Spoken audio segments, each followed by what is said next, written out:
Welcome to the Elite Level Podcast. I'm your host, Alex Elaine, and this is the podcast where we explore how elite level performers think, act, and operate.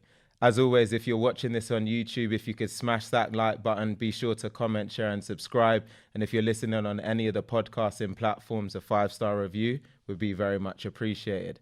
As always, we've got an absolutely fantastic guest here today. Sophie, it's great to see you. Thanks for having me. Absolute pleasure. So, Sophie, for the audience out there, if you could tell us a bit about who you are and your career highlights in 2 minutes or less. Oh, wow. So I'm Sophie. I'm the co-founder of Fiddleleaf. We're a workplace wellbeing company. And my career, really, I started in sales in my mid-20s. I worked for Thomson Local, which younger people might not have heard of, but it's a bit like the Yellow Pages, directory sales. And I absolutely loved it. I was in the top 10 salespeople of about 250. And then I moved on to telecoms, worked in telecom sales, and then finally tech before I left. Kind of did a bit of a loop back really to how I started. And now I run a workplace wellbeing company. It's fantastic. And I'm really excited about today. A couple of reasons. Of course, you got the accolade of being our first female guest on the podcast, which is awesome. And also, we did used to work together. So as we work our way through, we'll be able to talk about a bit of that shared experience. But let's start with that Thomson Local piece. You mentioned some of the audience may have never heard of them whatsoever.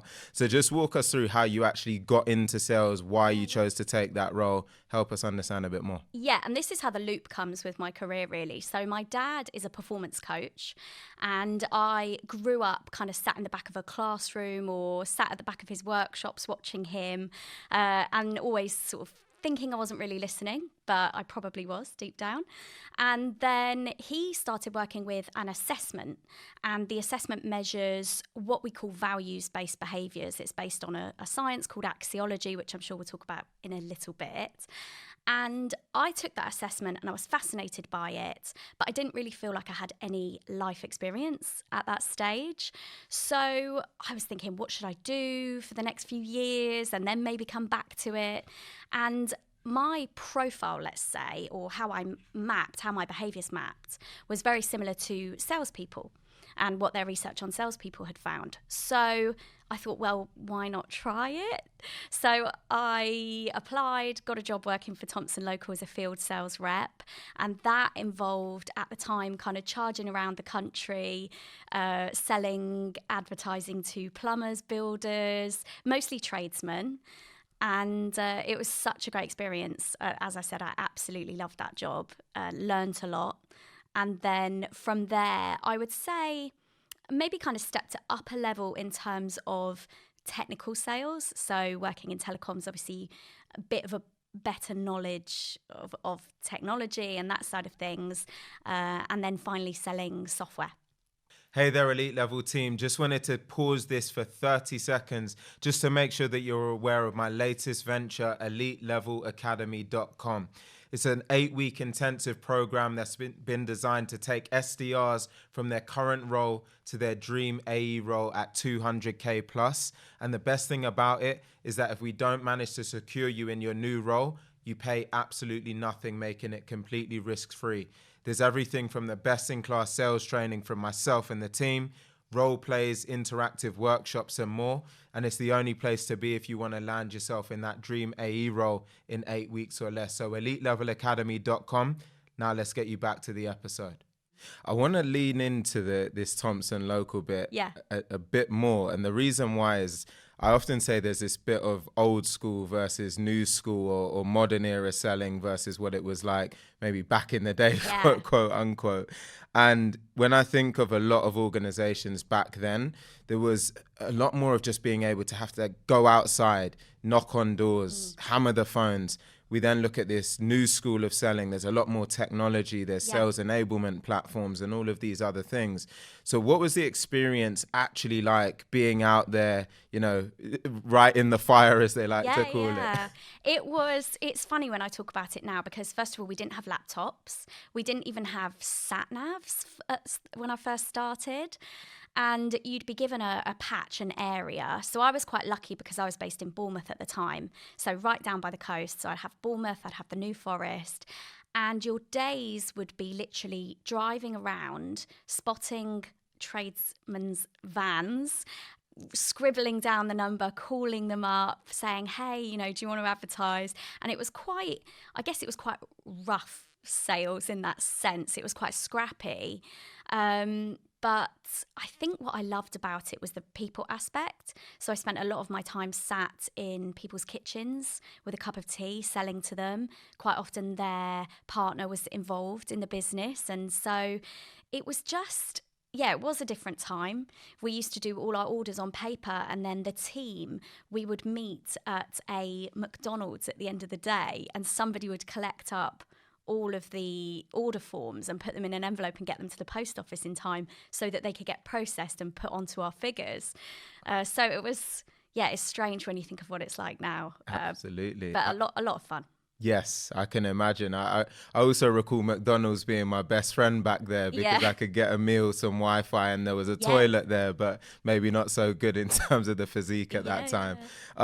How did you break into the top 10 there, Sophie? Because it's difficult. You've spoken about the fact that it's challenging, but you managed to find a way to break into the top 10. What was it that separated you from the rest of the sales force? I thought about this actually before I came here today, and I think, first of all, I don't think I'm a natural salesperson, maybe in the sense of what we think of sales today. I was always very interested in people. And I think the companies that I did best at was when I could really ask people about their business and get to know them on maybe a bit of a deeper level. Like I said, sitting in people's kitchens, half the time trying to distract the kids whilst I was trying to close the client. And I think that helped a lot, that natural curiosity that a lot of people have talked about. And I also have to credit my boss at the time, my manager. I had such a great manager. She was the person that I could call up and say, I'm really struggling with something. And she would say, this client's really difficult, so I'm going to come with you. And she was quite tough and very scrappy. And I think that she really helped. And one thing, interestingly, which I've just thought of, is that she was very good with the team in understanding what our passions and interests were outside of work and making sure that she could accommodate for them. So in terms of how she looked after us, I used to sing in a band, and I would have rehearsals on a Wednesday after work. So she would always make sure that I could be back in time. I'd never be expected to be too far away from home.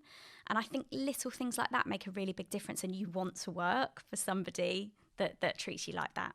Absolutely. And you hear that mantra sometimes where people say that people don't leave companies, they leave managers. And it also goes the other way around, right? You've got a phenomenal manager, helps you lean into your role ultimately. It's interesting that you had yourself and your manager both as two females in what sounds like a pretty male-dominated environment when you spoke about who you're having to sell to. What was that experience like, both for yourself, also your manager, being in that type of environment then? It's interesting. I actually think that side of things was okay. It was fine. Yes, I was predominantly dealing with men who I was selling to. I was quite often on builders' yards, and I'd be, picking up a coffee or grabbing a pack of biscuits to turn up, and that was a way to soften them up and break that rapport barrier. But I would say that telecoms, when I moved into telecoms, had a little bit more of that kind of male dominated environment, maybe because I had a female boss in Thomson Local. I never really thought about it too much then, but yeah, definitely in telecoms it was very much more of a male environment, and I could feel the difference when I worked there. Sure. Well, let's fast forward to that time now. So you've transitioned from, as you say, Thomson Local, different type of sale. You've now moved into tech. Why did you do that first and foremost? Into tech, I think it was just a case of trying something new.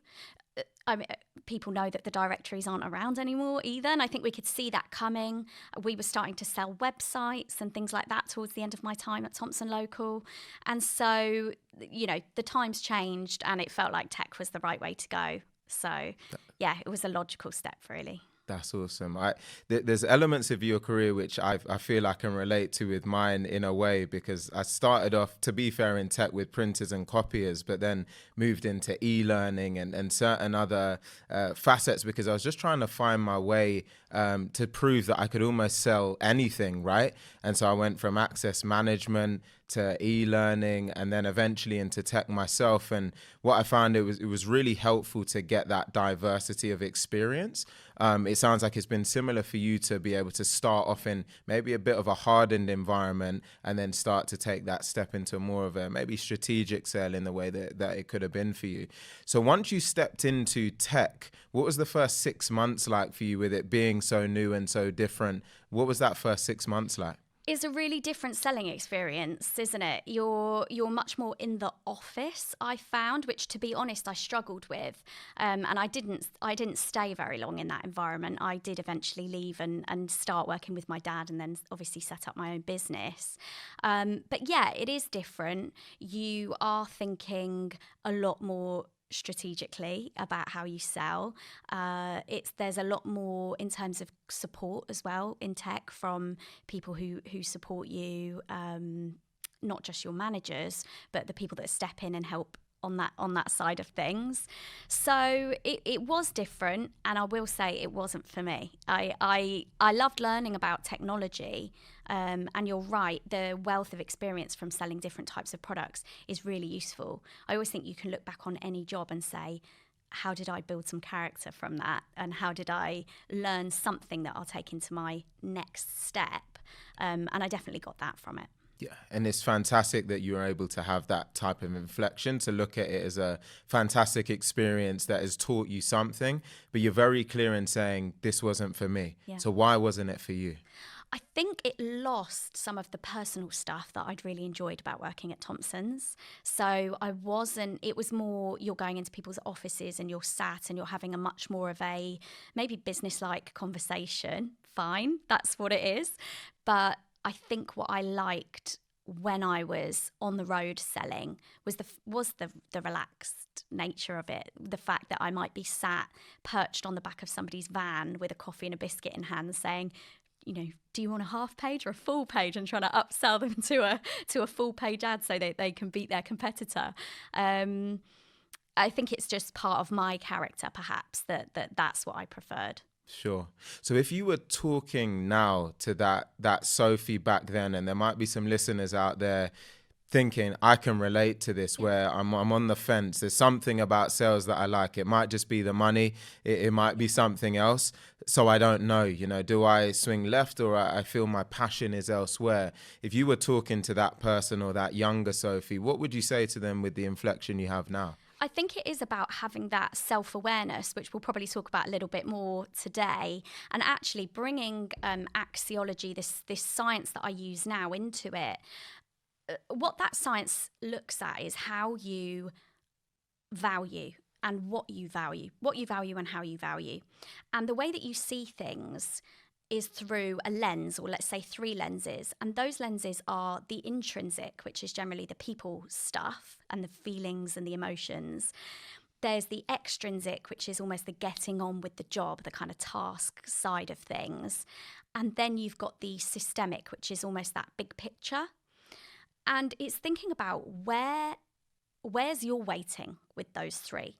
So at the time, I was definitely a people person, and that was my dominant lens. And so everything that I did, or everything that I enjoyed, because I value people and I have that kind of intrinsic motivation towards people, that was the side of sales that I enjoyed.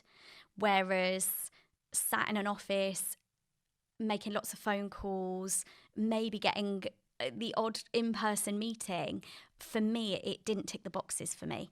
So I think it is about having that self-awareness to know, actually, I might not be doing the sales job that's my passion, let's say right now, but I do enjoy sales. So maybe there's something else, whether that's a different product or a different type of sales, that you could enjoy. Absolutely. And we're going to come on shortly to your organization now and how that's really feeds into the things that you just started to speak about. It's interesting because I have these types of conversations quite a lot now where I almost like to bucket it in a way into passion, purpose, and wealth creation, because what I found is that a lot of people get into sales mainly focus on that wealth creation piece, and they see it as a great opportunity to make a lot of money, and then they almost assume that as a byproduct of the wealth that they'll maybe find a bit more of that purpose or more of that passion. My experience is certainly not quite translated that way, right? And I've seen earlier in my career having probably a bigger focus on the wealth piece, being able to achieve some great things that maybe I've once dreamed about, and then feeling a level of emptiness, right? Where you get there and you say, actually, is there not something more to life than this? Is there not, I wanted more of a sense of fulfillment. And so that passion and purpose piece starts to then rise to the surface. And I'm sure you've got a much more articulate or scientific way of breaking down what I'm saying there. So I do want to really explore that with you. But before we do that, bring us into that moment that you decided actually to step out of directly being in the corporate world into going and setting up your own organization. What was the final strand that made you do that? So it was that last job in tech sales that I was sat in the office kind of twiddling my thumbs thinking this isn't for me. And I'd been delaying sort of making that leap to go and work, first of all, with my dad, but I'd already had an idea of how I wanted to set up my own company. So I just handed my notice in, started helping my dad with his business and kind of going back into the things that I was sat in the back of the classroom watching him teach, picking up about, coaching, but also using this science and using this assessment that he used in his business. And then alongside that, eventually I started to build map out what I felt would be a useful way of using this science so that people could understand more about their own well-being, how it impacts their work performance, which is kind of our ethos really in our company, is that your personal well-being is what powers your work performance, how people could understand that better and then use that information to develop themselves. So yeah, that's been my sort of last couple of years really. It's amazing. And what I want to start with on all of this is that sales as a career path is probably quite notorious for words such as burnout, people not necessarily prioritizing their mental well-being. In certain organizations, it's celebrated to just go all out 24/7 and constantly. And there's probably still a school of people who are going to push pretty hard to say, Sophie, that's just what it takes, right? I'm going to suspect that you're going to come at this from a slightly different angle, and I might go back and forth with you a bit just to make sure that we can explore both strands of that. So what would you say to that school of people that say, Sophie, the reality is that in this ecosystem, if you want to get ahead and get to the top, sometimes it is going to mean kind of burning yourself at both wicks to make sure that you can drive the results that are required? It's common, isn't it? And that's fine. And everybody is welcome to challenge me on this. But I think what we found in our most recent research, which just came out at the start of this year, we compared high performers in organisations to, I find a PC way of saying this, average performers in organisations. And this is over 5,000 people took part in this research. And what we found is that instead of the high performers seeing perhaps weaker well-being because they're burning themselves out, etc., what we found is that they were differentiated by their good well-being. 23% better across various well-being markers that we look at. And that's 23% is quite a substantial difference, actually. And so what you find, and what I've seen in organisations, is you get this sort of middle level creeping into high performance, where people are burning themselves out perhaps, or going through a bit of a cycle where they're going all in and then they can't do any more. Yes, they have this burnout. And then when you get to those high performers, it's almost like they've had that realization of, actually, I need to take some time for myself. We can talk about the detail of what that encompasses, but it's almost like they've recognized that in order to get their best work out of them, they have to put something back in. That energy has to be going back in order to get the best out of them. It's really interesting hearing all of this. I want to start with the well-being piece. So how do we define well-being, and what do those markers look like? Yes, so well-being, most people think of as self-care, yoga, healthy eating, gym. Fine, that's great. They all contribute to your well-being, but they don't make up your well-being. So the things that we look at specifically are things like, first of all, how you handle stress and pressure. And that can be in your working world and in your personal world as well, in your personal life. We look at things like assertiveness, which I think in sales you might recognize that a bit more, but across other industries, people don't always think of assertiveness as a contributor to your well-being. Self-esteem, self-confidence, things like self-direction, which creeps into the purpose piece that you were talking about. So those are a few of the things that actually start to make up your personal well-being. And you can see straight away, if you think about it, how they might impact at work. So if you are under a lot of stress, particularly personal stress, and there will be people that say, I can shut the door and come into work and get on with things, it won't affect me. And that's fine up to a certain point. But at some point, that stress might start to creep under the door. And when it does, the things that we see it typically affect are your strategic thinking, your problem-solving speed, your intuition, all key things for salespeople. So, yes, we might not be able to prevent personal stress. We can't prevent trauma and things like that happening in our lives always. But if you have the other things in a good place, then the chances are you'd be able to deal with it a bit better.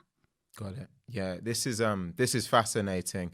The natural question at this point is to say, well, how do you start to deal with that? Before I get there, I want to understand how much of this can actually be affected or changed, because some people might say, well, how much of this are we just born that way, right? Our propensity to be able to deal with stress, our propensity to be able to make adjustments in some of these areas. Some of them just jump to mind as I can do something about this. And then there's others that you start to think, well, can I do much about this? Is part of this just an acceptance of birthright? What's your stance on that? I think this is the difference between personality and what I tend to look at, which is what we call values-based behaviours. So personality tends to be pretty fixed. So they find that from about the age of 5, whether you're an extrovert, introvert, won't shift too much or too dramatically throughout your life. But when you think about what and how you value. So I'm not necessarily talking about our core values, although there's a similarity there. I'll give you an example. If you value neatness and precision, then the chances are you will be quite good at being neat and precise, and you will like things done a certain way. And so that then drives a behavior within us, and those behaviors become habits. So with things like assertiveness, yes, you might not be a naturally assertive person, but it can be developed. You can learn to be more assertive. Things like purpose and self-direction, you can find those things. But it's about having that, first of all, having your awareness raised to know what you might want to develop, and also thinking about how those things impact on you and impact on your work performance. So for a salesperson, assertiveness, if you're not comfortable expressing your opinion, perhaps disagreeing with people, if you if you would prefer to shy away from those types of conversations, then that is something you can work on, whether that's just going and watching some YouTube videos. And that could make a difference in your work life. Got it. What I'm thinking through is, how do you best evangelize this? Because there'll be a school of people I can see that will listen and say, I see the logic, I get what you're saying, but I know I've been in this position before, right, where I'm sitting there and maybe doing something that should constitute to my well-being, but I've still got that itchy feeling that I still need to get back on the laptop, or I still need to get that thing done, when in reality I'm on a day off and I'm one of the worst people for actually taking true annual leave, as it's referred to. So what have you guys seen that work well when it comes to actually evangelizing this and starting to get people more bought into the concept? Because it still feels to me that there's work to be done in terms of making some of this stuff a bit more mainstream and more comfortable, certainly within the sales ecosystem. Yeah. Do you think it's fair what I I've think said that's fair, definitely. And I think that well-being gets a bit of a rep as being a bit fluffy or a bit woo-woo, I sometimes say. So, okay, so a practical exercise that people can do is, and bearing in mind, I'm going to describe something people might need to close their eyes and visualize, or grab a pen and paper and jot something down. But what I always say to people is draw 2 rectangles stacked on top of each other, or draw a square and just cut it in half across the middle. And then what you're going to do is think about how we're going to fill these 2 rectangles. So imagine you're pouring water into it is an easy way of thinking about this. So the top rectangle is going to represent the energy that you put externally, which is typically work. And I'm sure for most people it will be work. But it can also include things like family commitments, children, other things that take up your energy, where your energy is going outwards. So sort of scribble that rectangle in as full as the energy that you give. The bottom rectangle, scribble that and fill that in to the energy that goes inwards, the energy that goes back to yourself. And that can be 4 things. Okay, it can be for self-care, it can be going to the gym, but it can also be things that you do for yourself. So think about any hobbies that you have, anything that fulfills you outside of work. A lot of us get our fulfillment from our work. And how full is that rectangle now? So comparing them to each other, what I describe as the ideal shape would be like a 2-tiered wedding cake. So imagine a 2-tiered cake. What would you see? That bottom tier would actually be wider than the top tier, and it would support you to get it would support that top tier. But what most people will have either drawn now or pictured in their minds will be almost like an upside down wedding cake. So that top tier will be much fuller than the bottom tier. So even in that basic analogy, you can see, well, what happens if a bottom tier of a wedding cake really was narrower than the top tier? It could collapse, it could tip over, it's not going to end well.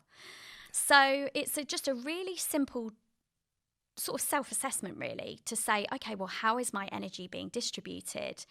And we do have that temptation to put all our energy into work. Now, the challenge that you'll find is that if people are not being fulfilled by their work, if they're not finding purpose in their work, and we don't always sell products that we have that passion for, it's not always our life calling, as it were, then how are you getting fulfillment elsewhere? And if you have that narrow bottom tier of the wedding cake, then the chances are you're not getting it. So you are heading for potentially burnout or not a great time. So it's having a think about, now, what can you do to start to fill that bottom tier of the wedding cake? So this is where we get practical. So we get into things like maybe things that you enjoyed when you were younger that you don't do anymore, taking that time for yourself. I had somebody come up to me once after a workshop that I'd ran and said, I've taken up golf. And I said, all right, well, why have you taken up golf? And she said, because my husband can't bother me on the golf course. My kids can't bother me on the golf course. It's my time that's truly for me. So it's worth having a think about, how can you get fulfillment outside of work, and how can you start to fill up that bottom tier of the wedding cake? Because when you have those things in place, you will perform better in the workplace, because you will have this foundation to support you. It's a phenomenal example. I'm going to have to listen back to this myself and work through that, because I think closing my eyes right now won't work out too well. But thanks so much for sharing that. Great exercise. I've been reading this book recently, Sophie, called Atomic Habits. It's a big book. Maybe you've read it. I'm sure many others out there have. And I'm still relatively early on in the book, but one of the aspects that it talks about is these almost identity shifts to really start to drive long-term meaningful change. And one of the things it was inferring is that, we talk about diets and things that are very time or occasion specific, and how people can almost rebound off these things easily because you're trying to achieve a short-term goal in quite a tactical way, but there's no fundamental shift in almost who you are by identity. So I wanted to explore with you how much of the work that you do constitutes to someone really needing to do a lot of inward work to look at how do they transition the person they are, how they identify, versus just actually systematic changes in habits per se. Does that make sense? Absolutely. So that's such a great question. So I think the fundamental aspect of well-being, and maybe I should have started with this right at the beginning, but it comes in great here. Earlier, I talked about the lens that we see the world. That's that's the energy that's going outwards about people getting on with the job, big picture thinking. But we also have this internal lens. So like a self-reflection of how we see ourselves. And Robert Hartman, who is the sort of grandfather of this axiology science that we use, he said that we see ourselves in three lenses, just like how we see the outside world. And that way is either as a unique individual. So it's almost like this value of self-worth. I value myself for the unique contributions that I can bring to this world. So it sounds exciting, doesn't it? Then we have this other lens, which is the role that we play in this world. So that could be work, or it could be the role as, let's say, a father, a parent, something like that. And then we have this lens where we're almost the opposite to the uniqueness. It's almost like an abstraction way of thinking of ourselves. I'm not anything special. I'm part of a cog in this wheel of life. We're all just part of the system. And when you think about, so people might be thinking now, how do I see myself actually? What we find is most people see themselves as in this abstraction piece. The unique oriented person, funnily enough, quite common with salespeople. But it's interesting because not enough people have that sense of value themselves, value what they can bring to this world. And I think that's really the starting place, because that's then going to have that ripple effect on all the other things. If you value yourself, if you have a strong sense of self-worth, you might be able to be a bit more assertive because you're going to recognize that you can contribute to a conversation. You might be better at just looking after yourself and giving that energy back to yourself, filling up that bottom tier of the wedding cake because you recognize that you deserve it. So it really does start there. And I think doing that inner work, as you said, Hartman said there were 4 steps to developing the inner self. And step 1 was to know yourself. So people listening now could go, right, I'm going to go on an exploration of this. I'm going to start thinking about what fulfills me. I'm going to take a personality test. That's fine. But whatever you need to do to start to really understand who you are and what makes you tick. Then he said you need to accept yourself, which is probably the hardest one of all of them. Actually being able to accept yourself for who you are, what your strengths are, what your potential development areas are. Can you take criticism? How do you handle feedback? Thinking about things like that and accepting it. Because then once you've done that, you can move into the next step, which is grow yourself. So starting to work on yourself, do that development that we talked about, where it might be finding a book like Atomic Habits and taking some things away from that. It might be watching YouTube videos or listening to podcasts that are going to help you develop. And then the final step was give yourself. Because once you've got those 3 things in place, then you can give yourself to work or whatever cause or whatever it might be more fully, because you have a great understanding of who you are, what makes you tick, you're fulfilling yourself, and all the rest of it. So I think it's really interesting. I've talked about this before, but I think in this current age that we're in now, we almost flip it on his head. We give ourselves first and we don't take the time for the other three. And so they're all sort of, like you said, oh, I'm working on a Saturday, I don't have time for all that stuff. So it's thinking about how you can reverse that. Yes, no, absolutely. It's a ton of gems in this, Sophie. So I'm just soaking it up and absorbing it all.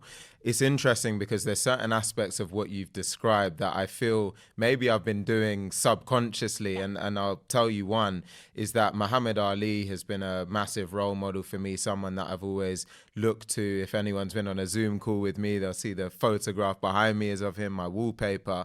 And part of it is because of his self-belief in himself. It was something that stuck with me, many years ago, and has really helped me have that self-value, right? And really double down and actually believing I'm the best at what I do, right? And I think that ethos helps you show up, perform better, and it has certainly helped me be more present in all of the moments where I've been out there. So just that premise of self-value, really looking inwardly and saying, actually, I'm here for a reason, I'm good at what I do, being committed to development. For anyone out there listening, potentially just finding someone else, that they can model themselves on or can take something from.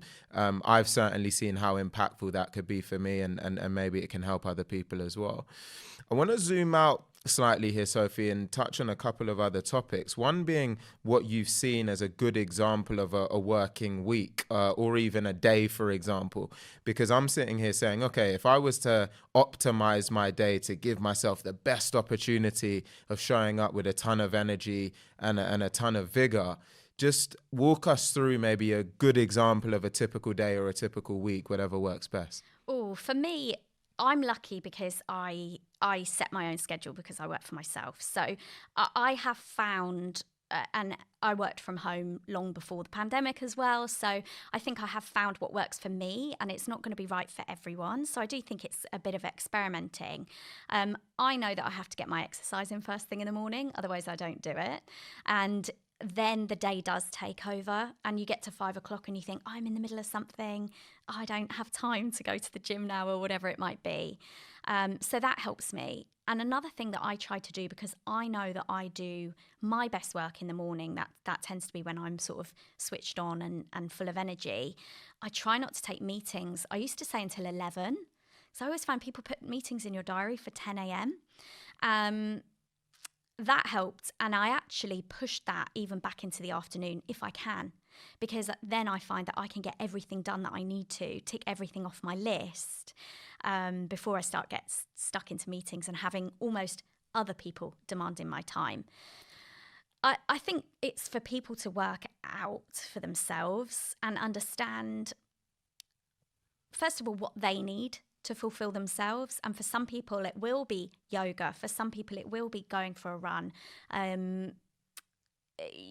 taking that time perhaps to meditate in the morning. I've heard you talk about meditation as well, and it really is about going on a journey of self-discovery. And I think that's something that, even just as a first step towards, I'm going to look after myself a bit better, or I'm going to put some effort into my well-being, don't say, well, I have to do yoga every morning. Say, I'm going to go on a bit of a self-discovery and try things. When we were kids, we used to try things all the time. Dance lessons one week, football the next week, or whatever it might be. So don't feel like you need to find that thing straight away. I'll admit I struggle with meditation, so maybe I'll get some tips from you afterwards. But I did discover somebody recently, a lady called Kareem, who has a company called Calmify UK, and she does meditation through quite Ibiza-style music, quite a lot of dance music, heavy drums, things like that. And I thought, I can get on board with this, and it resonated with me.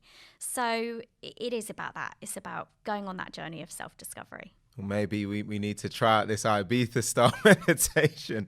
Maybe I'll prefer it. Great pieces in that, Sophie. I want to touch a bit on the routine that I've certainly found has made an amazing difference for me.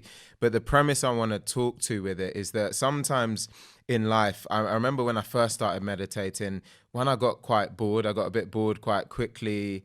My head was just so noisy. I was really struggling to quieten it down. There'll just be certain times where even exercising, I found going on the treadmill and doing a walk for an hour, I'd get quite bored with it. But there were two things that stuck out in my head. One was I felt much better after I meditated. The same thing for when I worked out. I felt much better, right? All of those positive endorphins. And so I started to realize, in a way, whether I specifically enjoy it or not, it makes me feel better. So let me find a way to make these things that are helping me feel better enjoyable in some fashion. So I just remodeled my workout routines, and now I tend to do about 15 minutes on the treadmill, but do 30 minutes of stuff that I enjoy much more. With meditations, I trimmed down the time, and I found a book that was recommended to me by Jason Crean at Zscaler. So thanks, Jason. That really got me dialed into a particular way of meditating that I now love. So all of a sudden, I was able to go from someone who was a bit disconnected from some of these things to super leaned in. And I do them every single day, even before we came here today. It's the exact same routine. I feel much better and I love it. So I think whether it's Ibiza music, whether it's being in a dark room, find the premise of it works. So find a way that works for you, and then you'll be in a great spot. It's so interesting that you say that. My dad works with a lot of athletes, actually. And with this kind of exercise becoming almost like a chore, so a lot of them will almost see some of the exercise that they have to do as a work. So it becomes that external thing. It becomes that thing that sits in the top tier of the wedding cake. So how can you find enjoyment from it in a way that it does fulfill you? I completely agree with that. That's awesome to hear. Sophie, I've got a couple of other questions left for you before we part ways. One of them is that everything that you've spoken about, what I think is awesome is you've been a model example of all of the things that you talk about, you practice and you preach. And you've gone from a career path that's tough, it's intense. You ultimately said it isn't for you, and you've seemingly gone out there and found your passion and your purpose. So what's your broader advice to others, that are in a similar position where now, they maybe are just operating a bit in limbo with what they're doing? What would your advice be, maybe the first step they could take to start to get towards the direction of travel that you've had? I think it's quite natural in sales to move around. I think a lot of people generally in sales have worked at a few different companies, sold different types of products. And I think that is a good thing sometimes, especially if you're not completely satisfied with what you're doing, because you will learn from each different company that you go to. So I don't think it's necessarily a bad thing. I am a self-confessed job hopper. I hopped around. There's other sales jobs that I haven't talked about that I did as well. But I think it's about a couple of things. So if you're not getting the fulfillment out of the role that you're in at the moment, can you get that fulfillment elsewhere? I think that there is a big drive and we are hearing a lot about purpose-driven work, and you can't always do that from day one. It is about that self-discovery. So can you get the experience where you are now and find fulfillment from outside of work? Because that might be enough for now. It doesn't necessarily mean I'll quit my job and move on to somewhere else. So I think that's something to think about. But then ultimately, at some point, you might decide that you want to go and carve out your own career path for you. I know for me, the last job that I was in, I did think, what am I giving back at this stage? And I couldn't really figure it out. And I knew that there was something waiting for me, obviously. But I think that self-discovery that I talked about earlier is the key part in this. Awesome. That's great to reiterate it. And just as we come to the closing moment, Sophie, everyone gets asked this question as we round off the podcast. But if you were talking to that person out there in their career that wants to go from good to elite, what would be the best piece of advice that you could give that person to optimize their performance to that elite level? It's a summary of what I've said, I guess, today, which is go do that self-reflection, understand, get that self-awareness, use that information to accept where you are right now and learn how you can develop yourself. So go and wherever you need to go, YouTube, podcasts, and start to put that development in place. Very succinct. I love it. I want to hand you a virtual trophy, Sophie, for being our first ever female guest and for coming out and representing in a phenomenal way. I hope you enjoyed being on. To everyone that's listened, thank you so much for tuning in. If you're watching this on YouTube, again, please be sure to give us a like, comment, share, and subscribe. And if you're listening to this on any of the podcasting platforms, that 5-star review would be fantastic. And we'll see you on the next one.